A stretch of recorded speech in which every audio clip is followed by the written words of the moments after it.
For all that is in the world, the lust of the flesh, the lust of the eyes, and the pride of life, is not of the Father, but is of the world. 1 John 2:16. The battlefield of the soul begins here. These three lures, flesh, eyes, and pride, are not just temptations. They are traps crafted to ensnare and destroy. From the Garden of Eden to the palaces of kings, these desires have whispered promises of satisfaction, but delivered devastation. The lust of the flesh consumes, craving pleasure at any cost. The lust of the eyes blinds, turning beauty into obsession and greed. And the pride of life corrupts, elevating man above God, only to bring him crashing down. These forces have torn kingdoms apart, shattered lives, and ruined destinies. They are the sirens of sin, calling us to the very edge of destruction. The walls of the city of Jericho, once thought impenetrable, lay in ruins, reduced to rubble by the hand of God. Israel's victory was nothing short of miraculous, a display of God's power and faithfulness. But as the dust settled and the people celebrated, one man's heart burned with desire. Achan was among the soldiers who entered the city to claim its spoils. The command had been clear.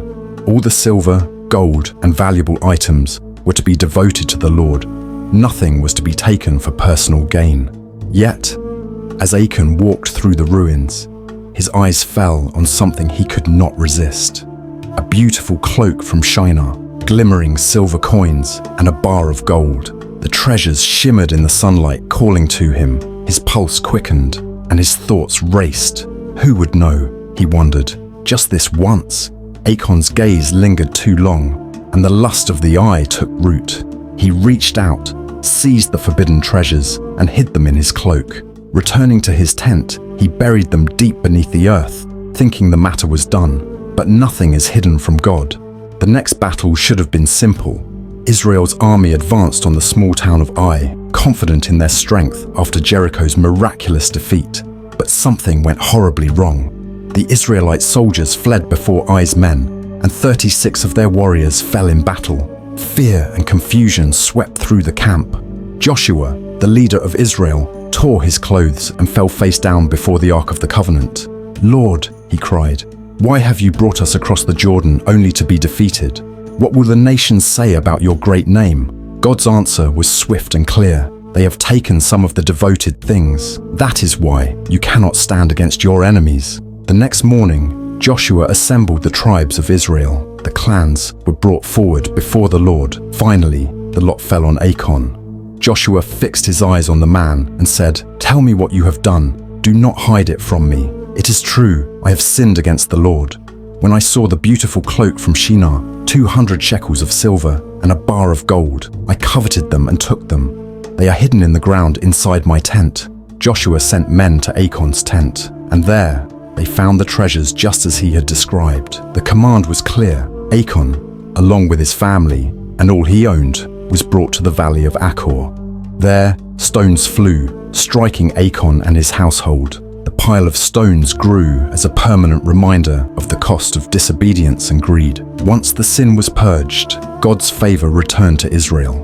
They went on to defeat Ai and continue their conquest of the promised land. But the memory of Achan's greed and its consequences lingered, a warning to future generations about the dangers of the lust of the eye. He was chosen by God, a man of unparalleled strength, destined to deliver Israel from its enemies. But Samson had a weakness, a relentless hunger for what his flesh desired. Time and again his eyes strayed, his heart followed, and his strength was spent in pursuit of forbidden love.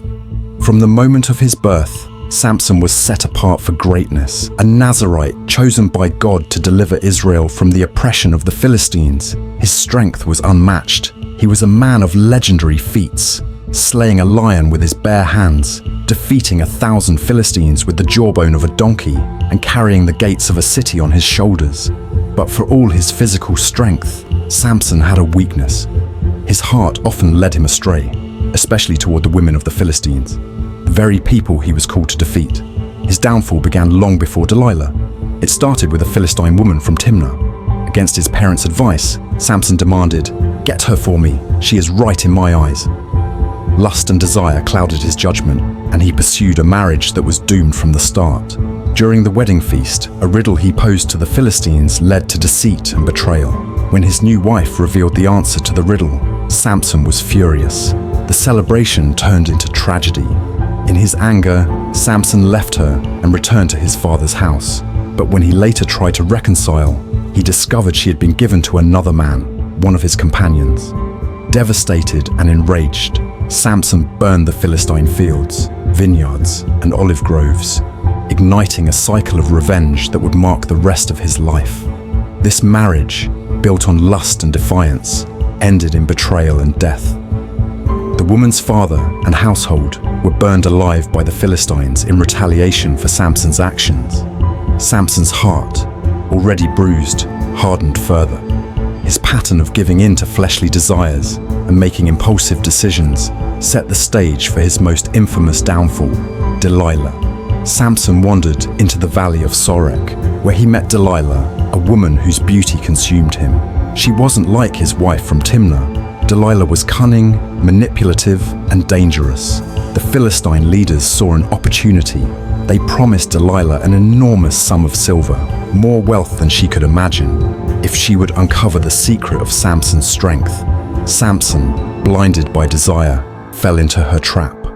Delilah, with her charm and feigned affection, whispered, "Tell me the secret of your strength."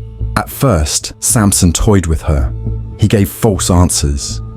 "Bind me with fresh bowstrings," he said. But when the Philistines came to capture him, he snapped the bowstrings with ease. Time after time, he lied to her, and time after time, she begged, her voice sweet but insistent. "How can you say you love me when you won't confide in me?" Her persistence wore him down. Night after night, Delilah pleaded, and Samson, weary of her questioning, finally gave in. "My strength comes from my hair," he confessed, "for it is a symbol of my vow to God. If my hair is cut, I will be as weak as any other man." That night, as Samson slept, Delilah called for a barber. She watched as his locks, the symbol of his strength and consecration, fell to the floor. Then she called the Philistines. "Come now, he has told me everything." They seized him, binding him in chains. His strength was gone, and for the first time, Samson could not fight back. The Philistines laughed as they gouged out his eyes, rendering him blind, both physically and spiritually. Samson, once the mighty judge of Israel, was now a prisoner. He was dragged to Gaza, forced to grind grain in a Philistine prison, a task reserved for the lowest of slaves. The man who had once stood as a terror to his enemies was now humiliated and broken. But in the darkness of his cell, as he ground the grain, something began to happen. His hair started to grow again, not just a symbol of his physical strength returning, but of the spiritual renewal taking place within him. For the first time, Samson began to understand the cost of his pride and his unchecked desires. Stripped of everything, he turned his heart back to the God he had neglected. The Philistines held a great feast in the temple of their god, Dagon, to celebrate their victory over Samson. Drunk with pride, they brought him out to entertain them, mocking the man who had once been their greatest enemy. Samson, guided by a young boy, was led to the center of the temple, his hands placed on its two main pillars. In that moment, Samson prayed, his voice no longer one of pride, but of humility. "Sovereign Lord, remember me. Please God, strengthen me just once more, that I may bring justice to the Philistines." With all his might, Samson pushed against the pillars. The temple began to shake, and in a deafening roar, it collapsed, killing the Philistine rulers and thousands more. Samson's life ended in sacrifice, fulfilling his destiny to deliver Israel, but at great personal cost. Samson's strength was unmatched, but his desires consumed him. The lust of the flesh blinded him, betrayed him, and ultimately destroyed him.